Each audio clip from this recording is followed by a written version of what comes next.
Hola, es un placer tenerte aquí. Antes de comenzar, suscríbete al canal y dale like al vídeo. Mi nombre es María del Carmen, tengo 52 años y vivo en una zona modesta de Guadalajara, Jalisco, donde el sol calienta más de lo que consuela.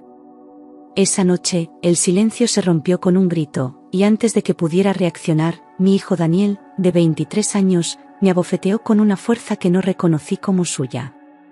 Caí hacia atrás, sin aire, con el rostro ardiendo, pero el dolor más grande no fue físico, fue saber que ya no había amor en sus ojos.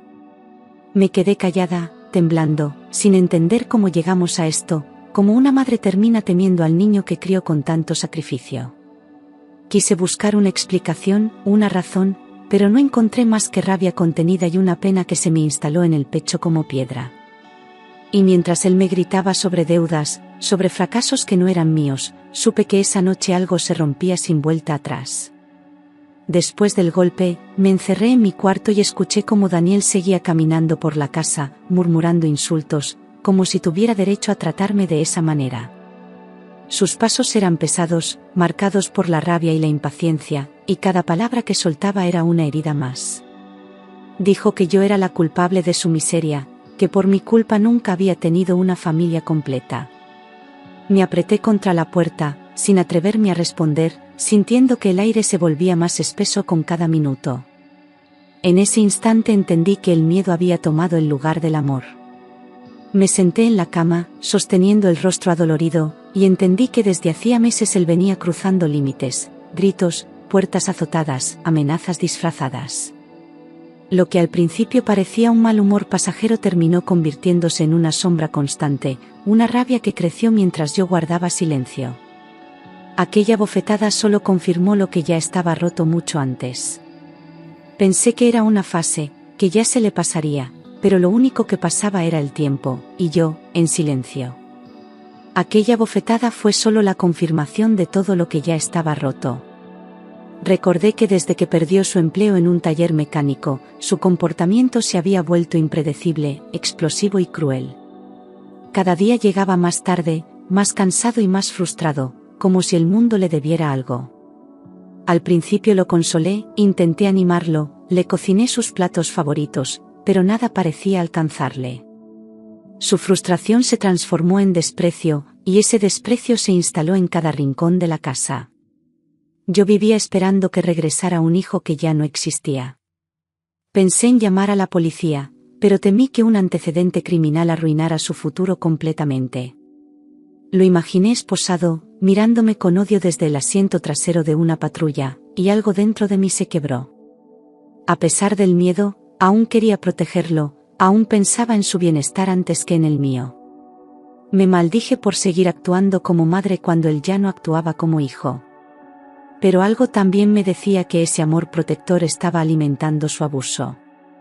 Aún así, comprendí que mi silencio había sido su mejor aliado. No poner límites le dio libertad para herir sin miedo, como si mis silencios fueran un permiso involuntario. Esa pasividad mía lo había hecho más duro, más injusto, más ciego al daño que causaba. Yo misma había abierto la puerta a ese abuso. Me vi reflejada en tantas mujeres que había juzgado por aguantar, y entendí que yo era una de ellas. El amor no podía ser excusa para el miedo. No dormí. Pasé la noche pensando en cómo, desde la muerte de mi madre, yo había cargado sola con todo, cuentas, casa, comida, y también con el peso emocional de Daniel.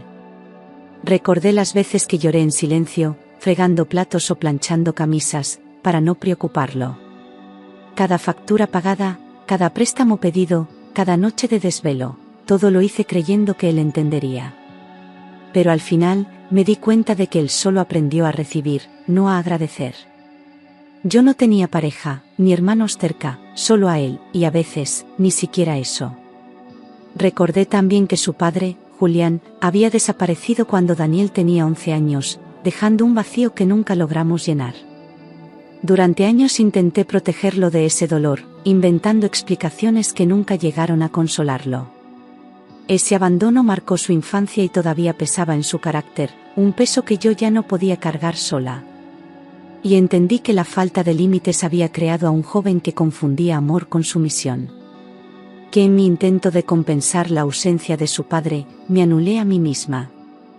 Le di todo sin pedirle nada, creyendo que así se sentiría amado, sin ver que eso lo hizo sentirse con derecho. Derecho a insultar, a mandar, a dominar, como si la casa fuera suya, como si yo solo estuviera para servirle. El amor, sin firmeza, se volvió una jaula para los dos.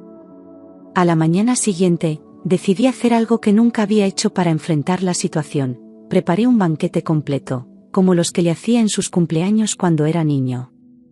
Me levanté temprano, lavé el delantal de mi madre, y cociné sin lágrimas, pero con una determinación nueva. No era una celebración, era una despedida simbólica, aunque él aún no lo supiera. Cada olor que salía de la cocina me recordaba tiempos más inocentes. Esta vez, sin embargo, el festín no era para complacerlo, sino para abrirle los ojos. Cociné huevos, frijoles, carne guisada, tortillas recién hechas y hasta un pastel pequeño. Todo parecía una celebración, pero por dentro sabía que era una despedida. Cada movimiento tenía un propósito, mostrarle que yo aún era capaz de dar, pero ya no de permitir.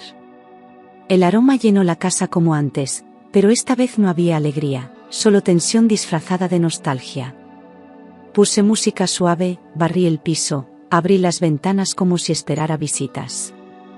Pero la que llegaría no era una visita cualquiera, era el pasado, volviendo para cerrar una herida. Puse la mesa con la vajilla guardada, la que perteneció a mi madre, para que cada detalle tuviera peso. La saqué con manos temblorosas, recordando cómo ella decía que cierta porcelana solo se usaba para momentos que cambiaban la vida. Y eso era exactamente lo que estaba por ocurrir. Coloqué cada pieza como en un ritual, con una calma que era más decisión que paz. No era una mesa para reconciliar, era una mesa para poner fin. Cuando Daniel salió de su cuarto y vio la mesa, sonrió con arrogancia, creyendo que yo estaba intentando complacerlo después de la discusión. Su mirada recorría los platos con satisfacción, como si hubiera ganado algo, como si el golpe del día anterior ya no tuviera importancia. Se sentó como si fuera el dueño del mundo, orgulloso de su supuesto poder sobre mí. No preguntó por qué lo hice, solo asumió que me había rendido. Pero no sabía que esa sonrisa sería la última de su vieja versión. «Por fin aprendiste, mamá», dijo él, sentándose como si nada hubiera pasado. Masticó con placer, sin el menor rastro de culpa en su rostro, como si mi dolor le perteneciera por derecho. Quise ver en él algo de remordimiento, alguna señal de humanidad, pero no había nada. Solo un niño grande, perdido en su propio egoísmo. Yo no respondí, dejé que el silencio hablara por mí. Yo me senté frente a él, manteniendo una calma que no sentía en absoluto. Cada segundo me dolía, pero me aferraba a la idea de que ese momento tenía que suceder. No podía romperme otra vez, no delante de él. Respiré hondo, bajé los ojos y me preparé para lo inevitable. Porque esa comida no era una tregua, era el preludio de un cambio. Mientras comía, Daniel notó que había un tercer plato colocado, algo que lo hizo fruncir el ceño. Al principio no dijo nada, solo lo miró con desconfianza, como si no supiera si debía sentirse amenazado o curioso. Me observó buscando una pista en mi cara, pero yo no le ofrecí ninguna. No podía adelantarme a lo que vendría. Ese plato era la primera grieta en su control. ¿Y ese lugar, esperas visita?, preguntó con sarcasmo. Su tono burlón escondía una pequeña dosis de miedo, como si en el fondo supiera que algo no estaba bajo su dominio. Jugó con el tenedor, nervioso, aunque intentaba no demostrarlo. Yo lo miré sin expresión, sin dar explicaciones, dejando que el misterio hiciera su trabajo. En mi interior, sentí que ya lo había empezado a recuperar, pero no como hijo, sino como ser humano. No respondí. Solo escuchamos juntos el sonido de la puerta principal abriéndose. Fue como una campana lejana, pero precisa, que anunciaba la entrada de algo irreversible. Daniel giró la cabeza bruscamente, con fastidio, como si estuvieran invadiendo su reino. Pero yo no me moví. Mi corazón golpeaba fuerte en el pecho, sabiendo que el pasado estaba a punto de cruzar esa puerta. Daniel se volteó irritado, listo para insultar a quien fuera. Ya tenía en la boca una frase cortante, cargada de superioridad y desprecio, cuando la figura en la entrada lo detuvo por completo. El tiempo pareció congelarse, como si la casa entera contuviera la respiración. No dijo nada, solo se quedó de pie, viendo cómo la certeza se deshacía en su mirada. Y entonces, sin previo aviso, toda su seguridad se desplomó. Pero cuando vio quién entraba, su expresión se desmoronó completamente. La rabia se le borró del rostro, como arrastrada por un huracán. Se le cayeron los hombros, los labios le temblaron, y por un segundo volvió a ser ese niño abandonado de 11 años. Ni siquiera logró decir su nombre, solo murmuró un «tú». Y ahí estaba, frente a él, la figura fantasma que durante años fue solo un dolor sin forma. Era Julián, su padre. El hombre al que creía no volver a ver jamás. Más viejo, con el cabello entrecano y una barba que no ocultaba las arrugas marcadas por el tiempo y la culpa. Llevaba una camisa gastada, como si el viaje hubiera sido largo y nada fácil. No sonrió, no lloró, solo lo miró, con el peso de todo lo que no dijo durante más de una década. Y en ese instante, sin palabras, algo profundo comenzó a cambiar en la casa. Julián no levantó la voz ni intentó acercarse de inmediato. Se quedó allí, observando a Daniel con una mezcla de incertidumbre y responsabilidad, como si buscara las palabras correctas para un hijo al que apenas conocía ya. Su postura revelaba cansancio, sí, pero también una firmeza nueva, como quien por fin se atreve a enfrentar el pasado. No ofreció disculpas rápidas ni excusas vacías, solo su presencia, que era más reveladora que cualquier explicación larga. Daniel se quedó paralizado, incapaz de entender cómo su padre estaba ahí sin previo aviso. Lo miró como si se tratara de un fantasma, como si el tiempo no fuera suficiente para justificar esa aparición repentina. Trató de armar una frase, pero su voz no le obedecía, atrapada entre la sorpresa y la furia. Nunca pensó que ese abandono tendría un regreso, y mucho menos en ese momento. El pasado había entrado por la puerta sin pedir permiso. Yo mantuve silencio, la presencia de él decía más que cualquier palabra. No era momento de reproches ni de lágrimas, era momento de confrontar lo que siempre quedó pendiente. Lo había llamado no por venganza, sino porque ya no podía sola. Y aunque me doliera verlo otra vez, sabía que su figura era necesaria para quebrar el ciclo.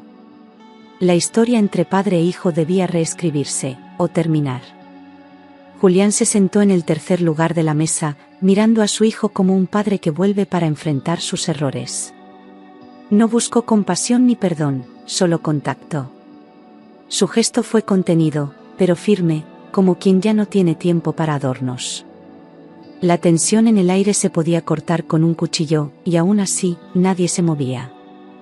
Era una escena suspendida entre lo que fue y lo que todavía podía ser. «Vine porque tu madre me llamó», dijo con voz firme.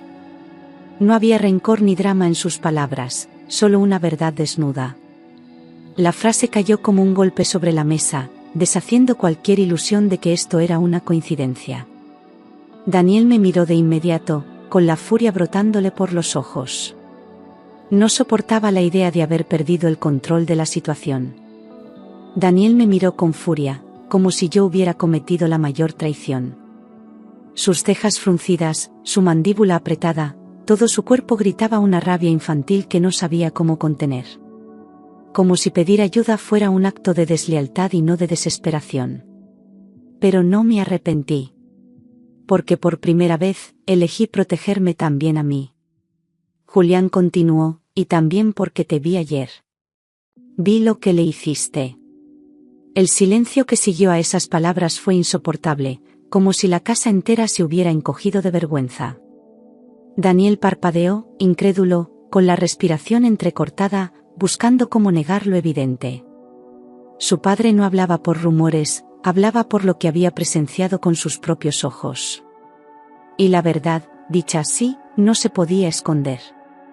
Daniel palideció, intentando sostener una autoridad que ya no tenía dónde apoyar.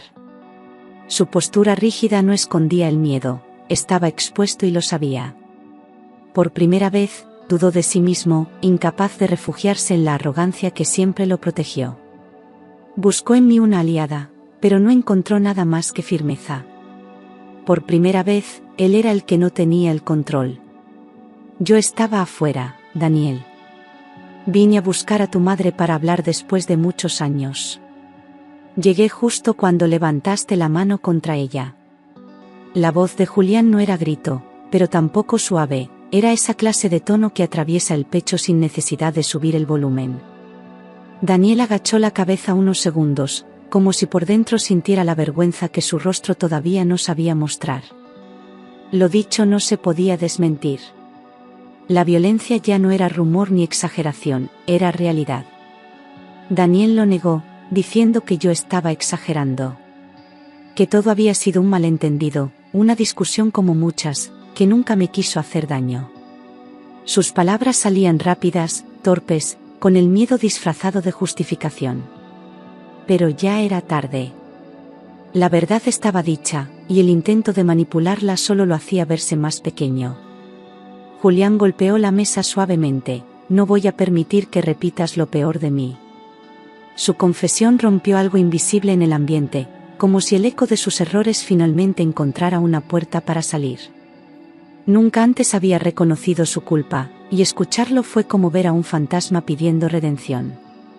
Daniel lo miró confundido, como si no pudiera creer que ese hombre alguna vez hubiera tenido miedo de sí mismo.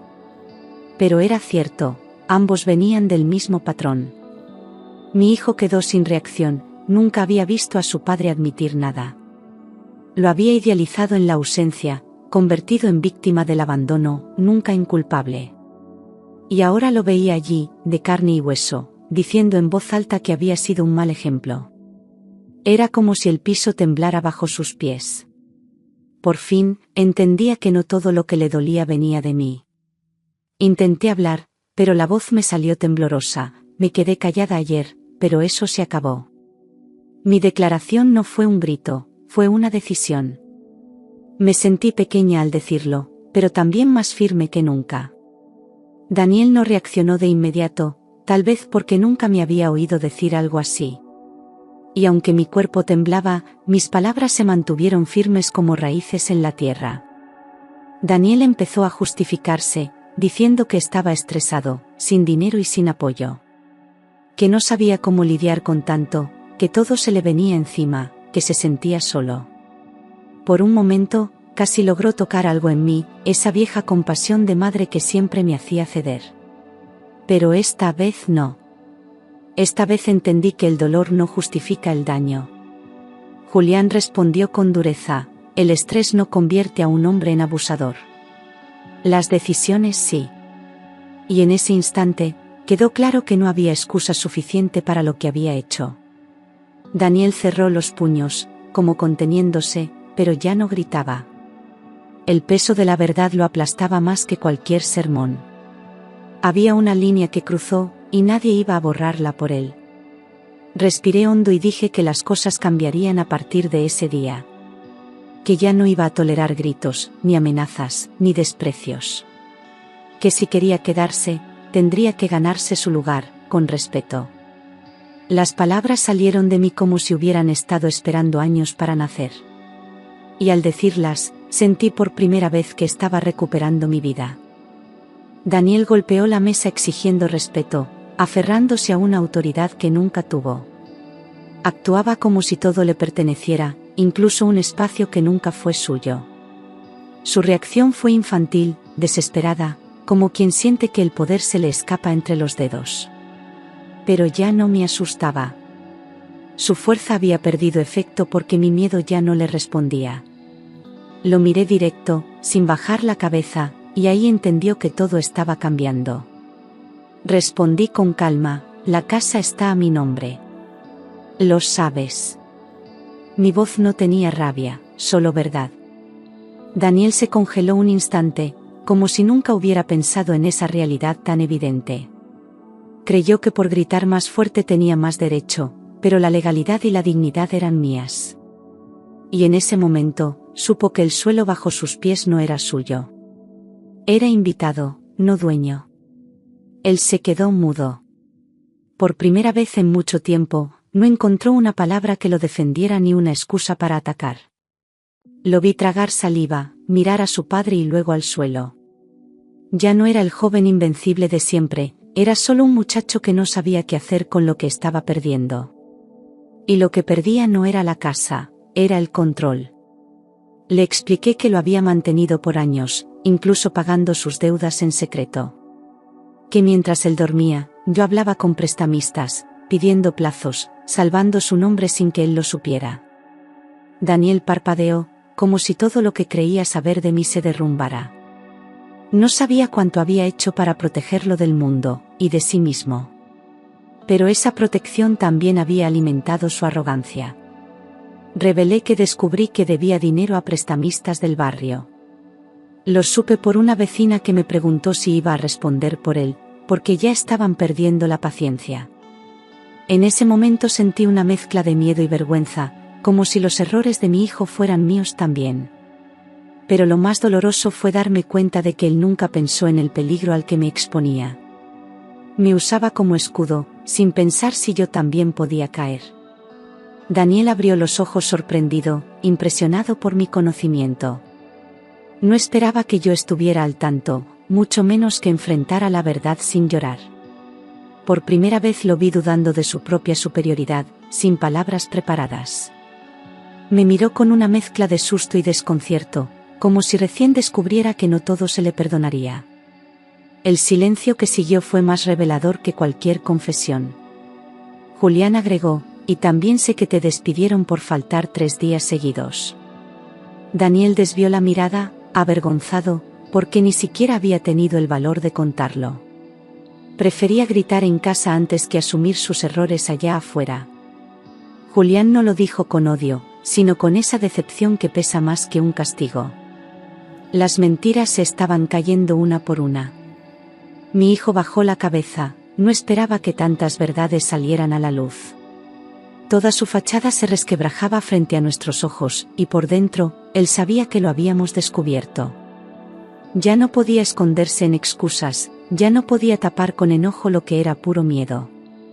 Miedo a enfrentarse a sí mismo, a fallar, a no ser suficiente.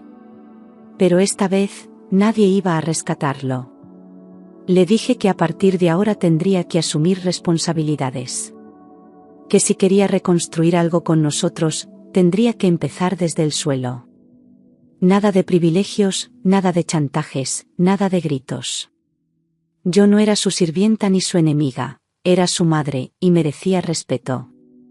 Él debía elegir si quería seguir hundiéndose, o empezar a cambiar. Daniel rió nervioso, ¿y si no quiero? Era una risa vacía, como un último intento por desafiar la autoridad, por no sentirse acorralado. Pero ya no tenía aliados, ni fuerza, ni argumentos. Sus palabras no tenían peso, solo desesperación. Y en el fondo, sabía que estaba perdiendo mucho más que una discusión. Con firmeza, Julián dijo, entonces vienes conmigo. Hoy mismo. No fue una sugerencia ni una amenaza, fue una orden. Daniel abrió los ojos, incrédulo, como si la opción de irse jamás hubiera sido real. Pero Julián lo miró con determinación, sin permitirle escapatoria. Si no podía respetar a su madre, tendría que aprender a ser hombre lejos de ella. Concluí, ya empacé tus cosas. Están en el carro de tu padre. Daniel me miró como si le hubiera arrancado el suelo, incapaz de comprender que esta vez no estaba bromeando. Sus cosas estaban guardadas, su espacio desocupado, su tiempo en esa casa, terminado. No había vuelta atrás, porque todo se había dicho. Y yo, por fin, lo estaba dejando ir. Daniel no dijo nada al principio, su rostro cambió por completo. La insolencia desapareció, dándole paso a una inquietud que intentaba ocultar sin éxito. No era exactamente miedo, sino la sensación repentina de que el mundo ya no respondía a sus reglas. Miró alrededor, como si buscara recuperar algún fragmento de control, pero no encontró ninguno. Por primera vez, parecía realmente consciente de las consecuencias. Preguntó, con la voz quebrada, si yo realmente quería que se fuera. Era una súplica disfrazada de pregunta, una grieta en su orgullo. Esperaba que yo me arrepintiera, que diera marcha atrás, como siempre. Pero esta vez mis ojos no titubearon, ni mi voz tembló. Porque mi decisión no era castigo, era amor en su forma más dura. Respondí, quiero que te conviertas en un hombre, no en un verdugo. Lo dije sin levantar la voz, pero con una fuerza que me salió del alma. No era rechazo, era esperanza vestida de límites, algo que nunca antes le había dado con claridad. Daniel se quedó en silencio, como si no supiera cómo responder a una madre que ya no tenía miedo. Y por dentro, su mundo comenzaba a reordenarse a la fuerza. Él intentó argumentar que no tenía a dónde ir. Que no conocía a su padre, que era injusto, que todo esto lo tomaba por sorpresa. Pero ya no se trataba de lo que él quería, sino de lo que debía enfrentar. No podía seguir usando el abandono como excusa para herir. Esta vez, tendría que caminar con sus propios pies, aunque temblaran. Julián respondió, conmigo aprenderás lo que es disciplina. Su voz no era agresiva, pero tampoco dejaba lugar a dudas. No se ofrecía como refugio, sino como guía dura, como quien también quiere redimirse enseñando lo que antes no supo dar. Daniel lo miró, confundido, sin saber si debía confiar o huir. Pero por primera vez, tenía una opción que no podía controlar. Daniel lloró, pero no de arrepentimiento, sino de impotencia. Las lágrimas brotaron sin orgullo, con la rabia de quien ve que todo se escapa y ya no puede evitarlo. No sabía cómo pedir perdón, porque aún no entendía del todo el daño causado. Lloraba como un niño que pierde sus juguetes, no como un hombre que reconoce sus errores. Y aún así, ese llanto era un comienzo. Se levantó lentamente, dándose cuenta de que, por primera vez, no tenía control. Miró alrededor como si buscara algo que los salvara, pero no encontró nada. La casa ya no era su fortaleza, y yo ya no era su escudo. Era solo un joven cargando una mochila invisible de errores. Y el camino de salida era también el primer paso hacia sí mismo. Antes de salir, pidió hablar conmigo a solas. Julián asintió y salió, dejándonos en ese pasillo donde tantas veces pasamos sin mirarnos. Yo lo seguí sin hablar, sintiendo que ese momento también dolería, pero era necesario. El silencio entre madre e hijo ya no era de miedo, era de despedida. Y mis pasos no temblaron. En el pasillo, me preguntó si yo lo odiaba. Sus ojos estaban rojos, pero lo que más dolía era el tono vulnerable con el que lo dijo. Como si en el fondo, su mayor temor no fuera marcharse, sino que yo dejara de quererlo. Lo miré largo, porque no quería responder desde el dolor ni desde la rabia. Quería que mis palabras fueran tan verdaderas como firmes. Respondí con lágrimas en los ojos, te amo, hijo. Pero no a este hombre en el que te estabas convirtiendo. Al decirlo, sentí que mi alma se partía y se liberaba al mismo tiempo. Era mi hijo, sí, pero también era alguien que me había lastimado profundamente.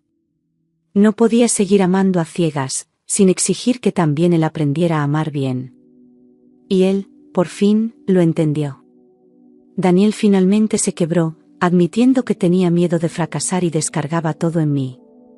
Dijo que no sabía cómo ser hombre, que todo lo que le faltó de su padre lo convirtió en enojo. Confesó que se sentía perdido, que cada decisión era una batalla consigo mismo. Yo lo escuché sin interrumpir, porque sus palabras no eran excusas, eran verdad. Y esa verdad, aunque tardía, también era un acto de amor. Le dije que tendría la oportunidad de cambiar, pero lejos, hasta aprender respeto. Que siempre tendría un lugar en mi corazón, pero no podía tener un lugar en mi casa si no sabía cuidarlo. Que amor sin respeto es veneno, y yo ya no iba a beberlo. Daniel asintió con los ojos llenos de arrepentimiento y miedo. Y yo, por dentro, comencé a sanar. Daniel salió con Julián sin decir una palabra, caminando con pasos pesados que parecían arrastrar años de errores. No miró hacia atrás. Cuando la puerta se cerró, la casa quedó en un silencio distinto, no de miedo, sino de descanso. Por primera vez en mucho tiempo, sentí que aquel silencio no me ahogaba, me devolvía el aire.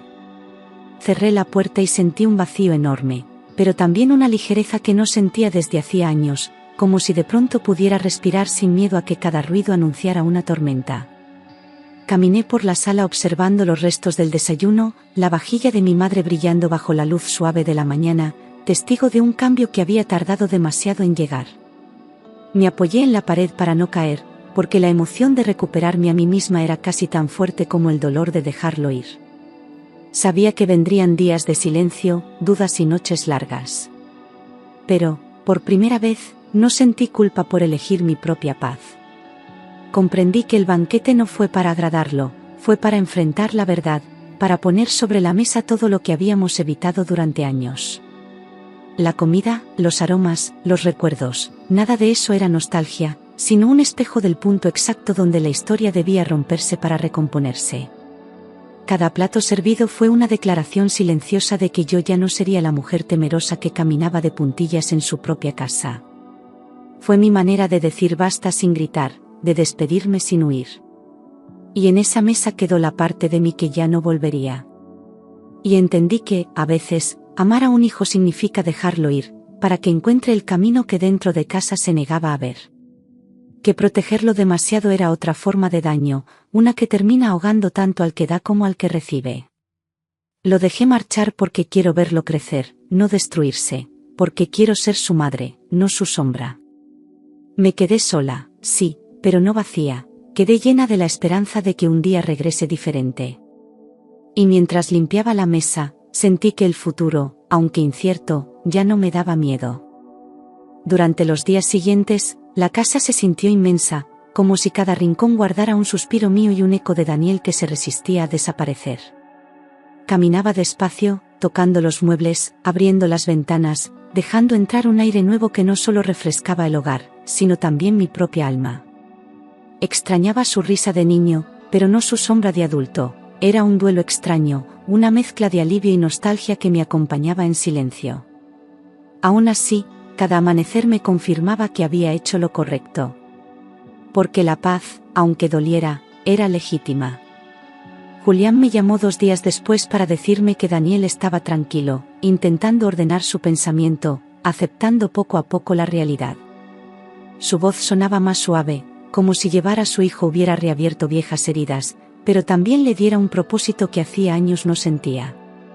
Agradeció que lo hubiera buscado, aunque admitirlo le costara. Yo escuché en silencio, respirando profundo, aceptando que esa nueva etapa también era para él. Y por primera vez, no sentí rencor hacia Julián. Por las noches, me sorprendía pensando en Daniel, imaginándolo aprendiendo a cocinar, a trabajar, a hacerse responsable sin que yo estuviera ahí para salvarlo de todo. Me preguntaba si lloraba, si se arrepentía, si recordaba alguna de las tantas veces que lo sostuve cuando era niño. No quería cargarlo más, pero tampoco borrar su historia. Era mi hijo, mi mayor dolor y mi mayor esperanza. Y mientras respiraba en la oscuridad, dejaba que el amor madurara sin someterme. Un día encontré, en un cajón, un dibujo que Daniel había hecho cuando era pequeño, él, yo y un sol enorme encima de nosotros. Lo miré largo rato, sintiendo que ese niño seguía existiendo debajo de todas sus capas de rabia y miedo. Apreté el papel entre las manos, no para aferrarme al pasado, sino para recordarme que incluso las almas heridas pueden volver a la luz. Guardé el dibujo en mi bolso, como un pequeño amuleto. Porque hay recuerdos que no deben tirarse, sino transformarse. Con el tiempo, la vecindad empezó a notar mi cambio. Caminaba erguida, hablaba con más firmeza, ya no bajaba la mirada cuando alguien mencionaba a Daniel. No era orgullo, era recuperación. Sentí que mi voz, esa que él había apagado a gritos, regresaba poco a poco, más clara y más fuerte. Y en cada conversación, descubrí que muchas mujeres vivían historias parecidas a la mía. Y que mi valentía también podía ser un espejo para ellas. Una tarde, mientras tendía la ropa, escuché que llamaron a la puerta con 3 golpes suaves, casi tímidos. Mi corazón se aceleró al reconocer ese ritmo, un ritmo que conocía desde la infancia de Daniel. Abrí con cautela, sin saber qué esperar, y allí estaba, no el joven violento que se marchó, sino una versión más apagada, más humilde. Sus ojos tenían una tristeza distinta, no de furia, sino de conciencia. Y por primera vez, no evitó mirarme. Daniel no entró de inmediato, se quedó en el marco, como si la casa fuera un territorio sagrado al que no merecía regresar sin permiso. Me dijo que venía solo a agradecerme, que los días fuera habían sido duros, pero necesarios. Habló lento, sin justificarse, sin exigir, sin gritar. Era una voz nueva. Una voz que jamás había escuchado en él. Y yo supe que ese sonido era el inicio de algo diferente. No lo abracé, aunque mis brazos quisieron hacerlo, tampoco lo reprendí. Simplemente lo escuché, permitiéndole hablar sin interrupciones, porque él necesitaba sacar sus verdades y yo necesitaba oír que mi decisión había servido para algo. Me pidió disculpas, no solo por el golpe, sino por los años de dolor. No prometió milagros ni cambios inmediatos, solo esfuerzo. Y esa honestidad valía más que cualquier juramento adornado. Le dije que la puerta no estaba cerrada, pero tampoco abierta de par en par. Que para volver a entrar debía demostrar respeto, constancia y humildad. No como castigo, sino como camino. Él asintió con lágrimas silenciosas, aceptando que el amor también es disciplina, también es límite, también es frontera. Y entendió que el hogar no se regresa, se reconstruye. Paso a paso. Cuando se fue, cerré la puerta con suavidad, sintiendo que esta vez no se marchaba como enemigo, sino como hijo en aprendizaje. El silencio que quedó no fue de pérdida, sino de espera. Y mientras me quedaba allí, apoyada en la madera, comprendí que la historia no terminaba con su partida ni con su regreso. Terminaba conmigo, por fin, de pie. Y empezaba con él, por fin, dispuesto a cambiar.